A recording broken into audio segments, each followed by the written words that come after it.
शब्द है कॉरपोरेट जिहाद।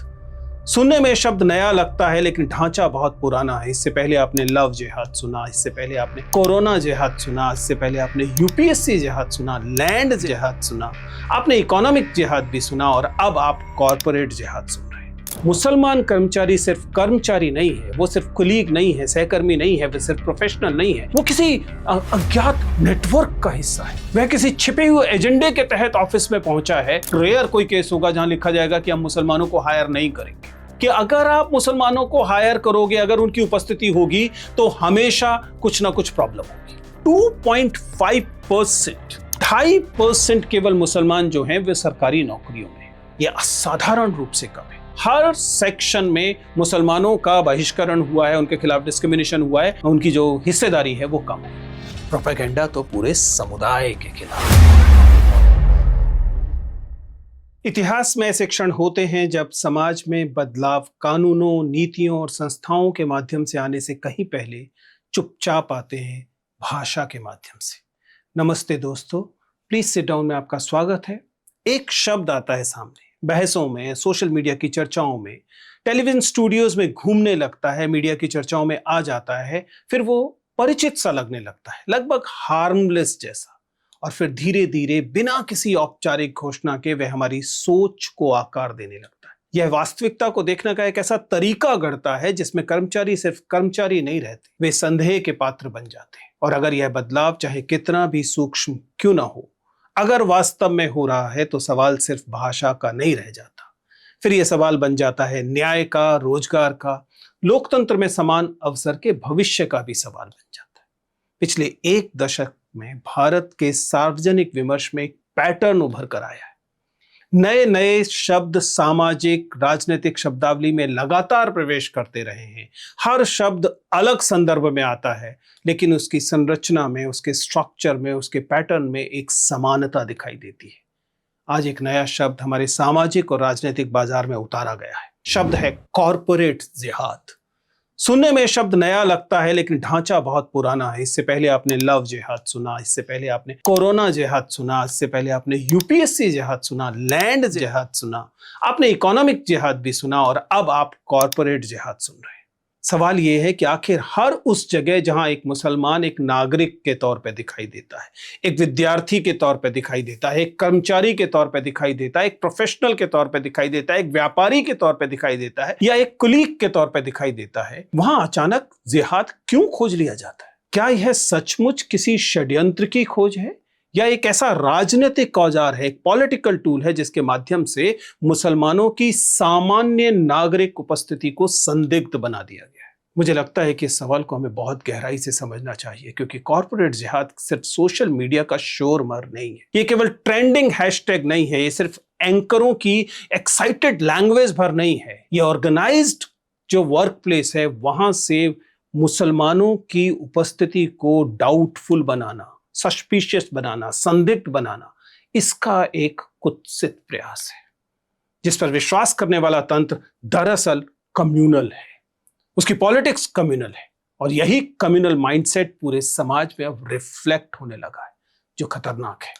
यह प्रयास आपको विश्वास दिलाता है कि मुसलमान कर्मचारी सिर्फ कर्मचारी नहीं है, वो सिर्फ कुलीग नहीं है, सहकर्मी नहीं है, वो सिर्फ प्रोफेशनल नहीं है, वो किसी अज्ञात नेटवर्क का हिस्सा है, वह किसी छिपे हुए एजेंडे के तहत ऑफिस में पहुंचा है। और यहीं से समस्या शुरू होती है, क्योंकि जैसे ही कब आप किसी व्यक्ति को उसके काम, उसकी योग्यता, उसके व्यवहार से हटाकर उसकी धार्मिक पहचान के तौर पर देखने लगते हैं, उसी क्षण न्याय की जगह प्रेजुडिस आ जाता है, पूर्वग्रह आ जाता है। आज के नए भारत में मुसलमानों को व्यवस्थित तरीके से, एकदम ऑर्गेनाइज तरीके से एक निरंतर किस्म के बहिष्करण, एक्सक्लूजन का सामना करना पड़ रहा है। ये एजुकेशन से शुरू होता है, वर्क प्लेस तक जाता है, सोशल नैरेटिव से लगातार उसकी भूमिका को, उसकी पहचान को, उसके वजूद को सस्पिशन के साथ, संदेह के साथ जोड़कर मजबूत किया जा रहा है। और यहीं से एक चिंता शुरू होती है, क्योंकि जब कोई समाज एक पहचान के साथ जीवन के कई क्षेत्रों में संदेह जोड़ने लगता है, तो वह संदेह केवल विचारों तक नहीं रहती, वे धीरे धीरे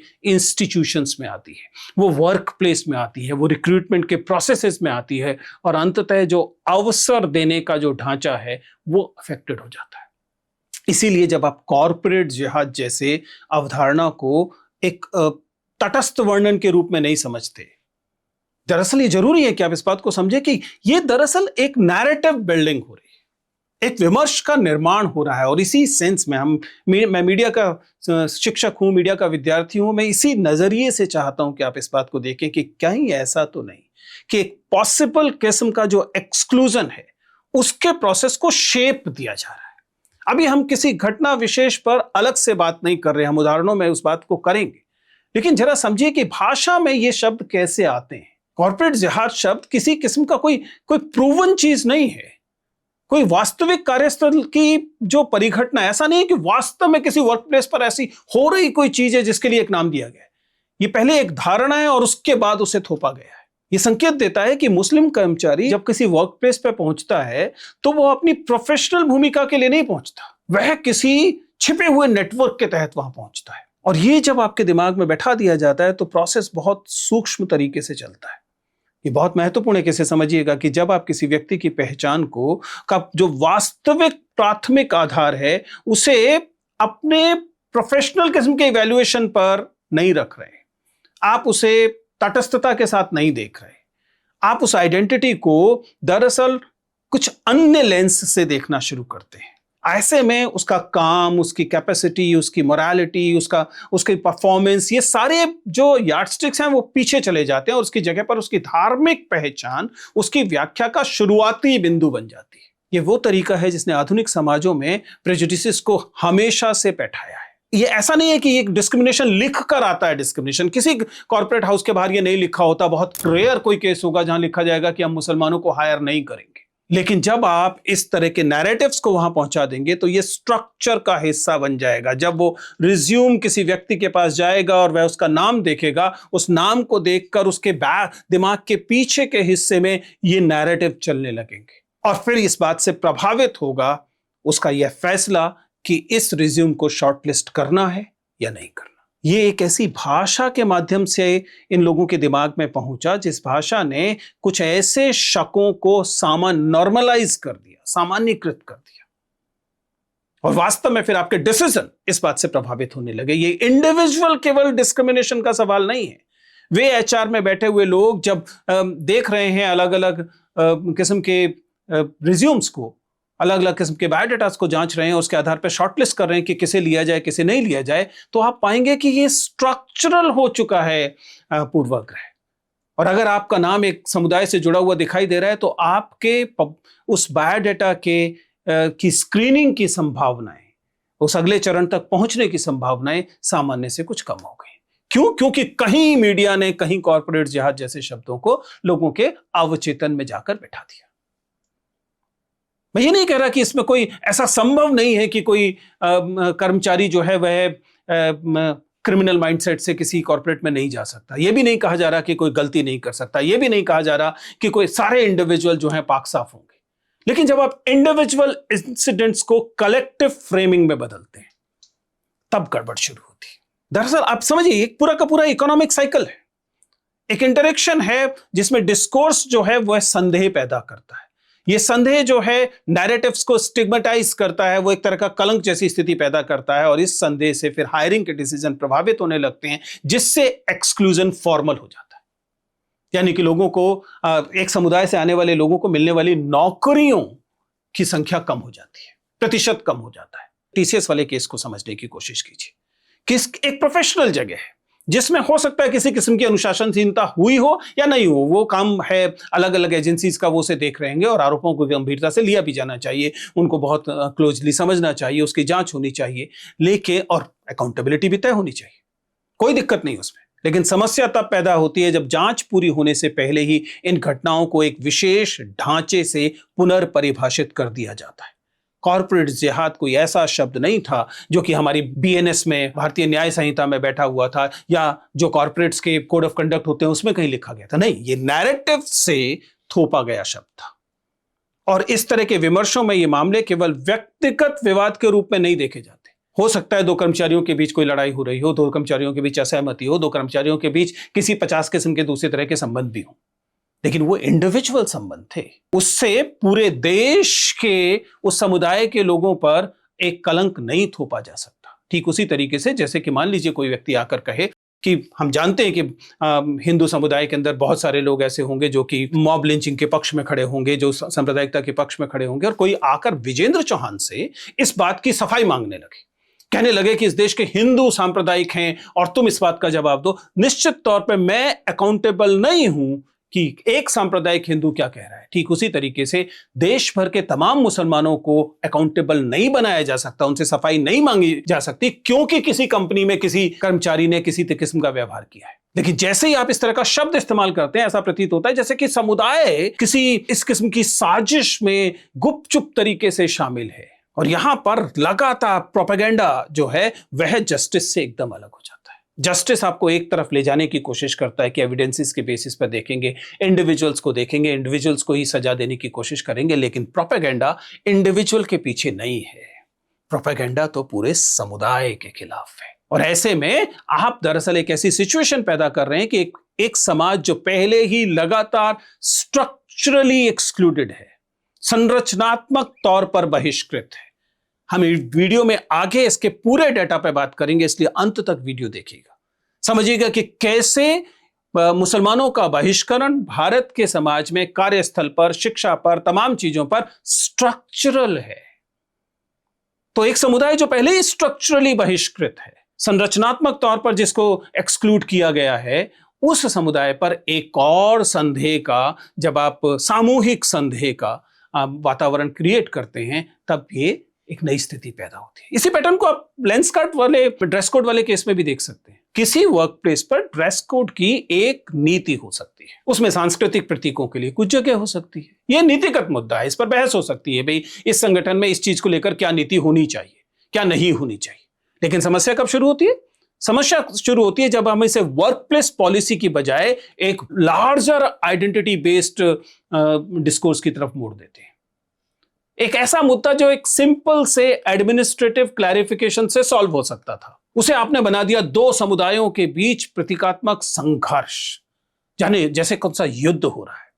सेम पैटर्न है, पहले एक घटना लो, उसकी जटिलता, उसकी कॉम्प्लेक्सिटी है, उसे हटा दो, उसे लेके धार्मिक पहचान से जोड़ दो, फिर कहो कि यह अकेला मामला नहीं है, यह एक बड़े षड्यंत्र का हिस्सा है, फिर सोशल मीडिया पर आक्रोश फैलाइए, फिर कंपनी पर प्रेशर बनाइए, और अंततः संदेश दीजिए दुनिया भर की कंपनियों को, देश भर की कंपनियों को, कि अगर आप मुसलमानों को हायर करोगे, अगर उनकी उपस्थिति होगी, तो हमेशा कुछ ना कुछ प्रॉब्लम होगी। आ गया कॉर्पोरेट जिहाद का पूरा पैटर्न सामने। देखिए ना, स्ट्रक्चरली डेटा देखिए, शिक्षा के क्षेत्र में देखिए, प्राथमिक स्तर से उच्च स्तर तक मुसलमानों की भागीदारी लगातार घटती जा रही है। इसका आपको लगातार डेटा दिखाई देगा। उनकी जो पढ़ाई पूरी करने की दर है, वो जो नेशनल एवरेज है उससे कम क्यों है? गरीबी में, सेग्रीगेशन में, संस्थागत किस्म के प्रेजुडिसेस हैं, उन सब की इसमें भूमिका है।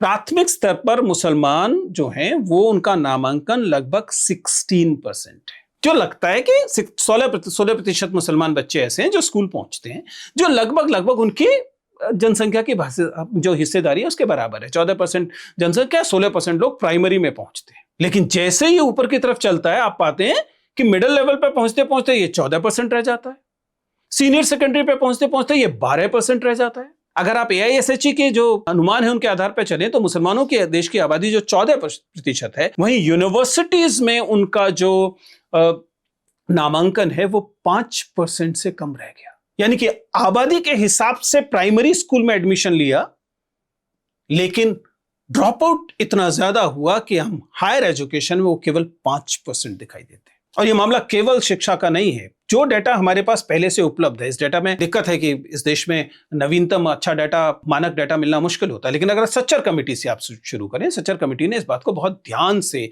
इसका विश्लेषण किया, बाकायदा इस कॉन्सेंट्रेशन को समझने की कोशिश की, और इस कॉन्सेंट्रेशन के बेसिस पर उन्होंने ये देखने की कोशिश की कि ये क्या है। पूरी report I, socio economic and educational status of Muslim community in India. Sachar committee इसी को कहा जाता है। इसमें बताया गया कि सच्चर कमेटी जो है वो सरकारी रोजगारों में, ये हमारे आपसे जुड़ी हुई चीज है, आप बार बार गवर्नमेंट जॉब की बात करते हैं, सरकारी रोजगारों में मुसलमानों का प्रतिनिधित्व उन्होंने कहा बेहद कम है, एबिस्मली लो, ये शब्द उन्होंने इस्तेमाल किया। और जो सच्चर कमेटी का जो डेटा था उसमें बताया गया कि यह अनुमान है कि 2.5%, 2.5% केवल मुसलमान जो हैं वे सरकारी नौकरियों में, यह असाधारण रूप से कम है। और हायर में अगर आप देख लें उच्च किस्म के की नौकरियों में आईएएस में इट इज 3%, आईएफएस में इट इज 1.8%, आईपीएस में इट इज 4%, आबादी है 14%। अगर इस देश के पास ऐसा नेतृत्व, मुसलमानों का नेतृत्व करने वाले अच्छे नेता होते, वो ये सवाल पूछते कि 14% आबादी को अगर 2.5% सरकारी नौकरियां मिल रही हैं, तो बची हुई जो नौकरियां हैं 11.5%, वो कौन चुरा ले रहा है? क्योंकि देश की आबादी में अगर 14% है तो उनके पास 14% सरकारी नौकरियों में भी होना चाहिए था, लेकिन नहीं। और यह मामला केवल सचर कमेटी का नहीं है, क्योंकि सचर कमेटी बहुत पुरानी थी। 2014 में फिर से पोस्ट सचर इवैल्यूएशन कमेटी जो आती है वो इस स्टडी को करती है, और इस स्टडी को बहुत लिमिटेड रह जाता है, वो स्टडी का स्कोप उतना बड़ा नहीं रह जाता, लेकिन पाया जाता है कि सिवाय सेल्फ एम्प्लॉयमेंट सेक्शन को छोड़कर हर सेक्शन में मुसलमानों का बहिष्करण हुआ है, उनके खिलाफ डिस्क्रिमिनेशन हुआ है, उनकी जो हिस्सेदारी है वो कम हुई। ये मिनिमल किस्म का जो, ये केवल सरकारी नौकरियों में नहीं रहा, ध्यान रखिए, ऑर्गेनाइज सेक्टर में खास तौर पर रहा है ये, क्योंकि ये बात सच है कि सरकारी नौकरियां तो अब लगातार कम हो रही हैं, लेकिन ऑर्गेनाइज्ड सेक्टर जो है, जो जिसे हम संगठित क्षेत्र कहते हैं, उसमें जो मुसलमानों का की हिस्सेदारी है वो लगातार लो रही है। लो रिप्रेजेंटेशन आपको दिखाई देता है, पब्लिक एम्प्लॉयमेंट में भी दिखाई देता है, ऑर्गेनाइज सेक्टर में भी दिखाई देता है। अगर आप शिक्षित, आप कह सकते हैं जी शिक्षा कम थी इसलिए कम नौकरियां मिल रही, सच्चाई ये है कि जो शिक्षित मुसलमान हैं इस देश में, उनमें अनएम्प्लॉयमेंट लेवल देश में सबसे ज्यादा है। यानी कि अगर कोई मुसलमान पढ़ लिख जाता है, आप मान के चलते हैं ना कि आपके विश्वविद्यालय उसे बेहतर इंसान बनाएंगे, आप कहते हैं कि उसे उन मुसलमान को कट्टरपंथ से दूर करना है, तो उनको आप शिक्षा दीजिए। वे मुसलमान जो शिक्षित हैं, लड़कियां हैं, लड़के हैं, उनमें अनएम्प्लॉयमेंट लेवल अन्य शिक्षित लोगों की तुलना में ज्यादा है, लगभग 18% दिखाया गया 11-12 में। एक बड़ी इंटरेस्टिंग कैटेगरी कही गई जिसे कहा गया नीट, जिसका मतलब है कि एक ऐसी स्थिति जो neither in employment nor in training, NEET. ये वाली जो स्थिति है, यह इसमें मुसलमान जो हैं वो आपको लगातार ज्यादा दिखाई दे रहे हैं। अभी आप कहेंगे पुराना डेटा है, हाल के डेटा में अगर आप देखें तो एनएसएसओ का जो डेटा है, जिसे हम पीरियडिक लेबर फोर्स सर्वे कहते हैं, 2024 का ही डेटा, बहुत पुराना नहीं है। वे बताते हैं कि मुसलमान आज भी अनऑर्गेनाइज सेक्टर में ज्यादा दिखाई दे रहे हैं, क्योंकि ऑर्गेनाइज सेक्टर उनको कम हायर कर रहा है, उनको कम रिप्रेजेंटेशन मिल रहा है। और ये केवल उनकी कमी नहीं है, ये स्ट्रक्चरल कमी है, क्योंकि अगर आप शिक्षा में अंतर, शहरी एलिनेशन, सोशल कैपिटल, इन चीजों को हटा भी दें तब भी उनकी हायरिंग कम हो रही है। क्यों? क्योंकि ये जो विमर्श चल रहा है चारों तरफ, ये जो आप नए नए शब्द बार बार लेकर आ रहे हैं, जो शक पैदा कर रहे हैं पूरे समुदाय के प्रति, उसमें एक स्टिग्मा जोड़ दे रहे हैं, इसकी वजह से यह केवल प्रतीकात्मक नहीं रह गया उनका बहिष्करण। पहले से ही स्ट्रक्चरल किस्म की इनइक्वालिटीज हैं, और उनके साथ ये वाला जो प्रोपेगेंडा है वो इंटरेक्ट करता है, और इस इंटरेक्शन की वजह से ये जो बहिष्कार की प्रक्रिया है ये और गहरी हो जाती है। So one, there is an structural inequality, और उसके साथ आपने जोड़ दिया स्टिग्मा। इन दोनों का जो कॉकटेल है वो इस किस्म के बहिष्करण को बहुत बढ़ा देता है। ये मामला केवल सोशियोलॉजिकल नहीं है जिस तरीके से, आर्थिक नहीं है जिस तरीके से हमने बताया। अगर आप आइडिया ऑफ इंडिया के बारे में बात करते हैं तो ये एक संवैधानिक सवाल भी है। थैंकफुली इंडियन कॉन्स्टिट्यूशन समानता, गैर भेदभाव और गरिमा, समानता के अवसर, समान अवसर, इन बेसिक से कॉन्स्टिट्यूशनल प्रिंसिपल्स पर यह खूबसूरत किताब आधारित है जिसे हम कॉन्स्टिट्यूशन ऑफ इंडिया, भारत का संविधान कहते हैं। एक के बाद एक बहुत शानदार आर्टिकल्स हैं। आर्टिकल 14 कहता है कि कानून के समक्ष समानता होगी और मनमाना व्यवहार, आर्बिट्ररी व्यवहार नहीं कर सकते। आर्टिकल 15 कहता है कि धर्म के आधार पर किसी प्रकार के भेदभाव पर रोक है। आर्टिकल 16 कहता है कि सार्वजनिक रोजगार में अवसर की समानता सुनिश्चित करनी होगी। आर्टिकल 21 कहता है कि जीवन के अधिकार की गारंटी है, जिसमें गरिमापूर्ण जीवन, आजीविका और प्रतिष्ठा का अधिकार शामिल है। सारे हमारे कॉन्स्टिट्यूशन के मूल अधिकारों में शामिल चीजें हैं। ये सही है कि इनमें से अधिकांश प्रावधान राज्य के कार्यों को संबोधित करते हैं, लेकिन इनका मूल सिद्धांत तो कॉन्स्टिट्यूशनल प्रिंसिपल है ना, जो समाज के आर्थिक और सामाजिक जीवन पर भी लागू होता है। अगर आप हमारी जो मॉडर्न किस्म की कॉन्स्टिट्यूशनल जो व्याख्याएं हैं, इंटरप्रिटेशंस हैं, उन्हें देखें तो उसमें कहा गया कि इनडायरेक्ट डिस्क्रिमिनेशन जो है वो भी डिस्क्रिमिनेशन ही है, जिसका मतलब है कि भेदभाव भले ही घोषित ना किया गया, आप बोर्ड नहीं लगा रहे कि मुसलमानों को नौकरी नहीं देंगे। हालांकि अब तो कई मोहल्लों में बोर्ड भी लगने शुरू हो गए हैं कि मुसलमानों को मकान नहीं दिए जाएंगे। लेकिन कॉन्स्टिट्यूशन एटलीस्ट ये कहता है कि डायरेक्ट छोड़िए, इनडायरेक्ट तरीके से भी अगर आप भेदभाव करते हैं तो वो भेदभाव ही है। कुल मिलाकर हम ये कहने की कोशिश कर रहे हैं कि इस किस्म के तंत्र, इस किस्म का प्रोपेगेंडा, इस किस्म की नई नई शब्दावली अंततः उस बहिष्करण को बढ़ाती है जो लेबर मार्केट में इन समुदायों के साथ भेदभाव के कारण प्रकट हो रहा है। ये भेदभाव पहले से हैं, आज नहीं क्रिएट हो रहे, लेकिन इस तरह के जो नए नए शब्द हैं ये इस भेदभाव को, इस पूर्वाग्रह को और ज्यादा रीइंफोर्स करते हैं। ये महिलाओं के खिलाफ हो सकता है, ये मुसलमानों के खिलाफ हो सकता है, ये दलितों के खिलाफ हो सकता है, ये तमाम चीजों के खिलाफ हो सकता है। आज जिस वीडियो में हम बात कर रहे हैं, हम मुसलमानों के खिलाफ इसको होते हुए देख रहे हैं।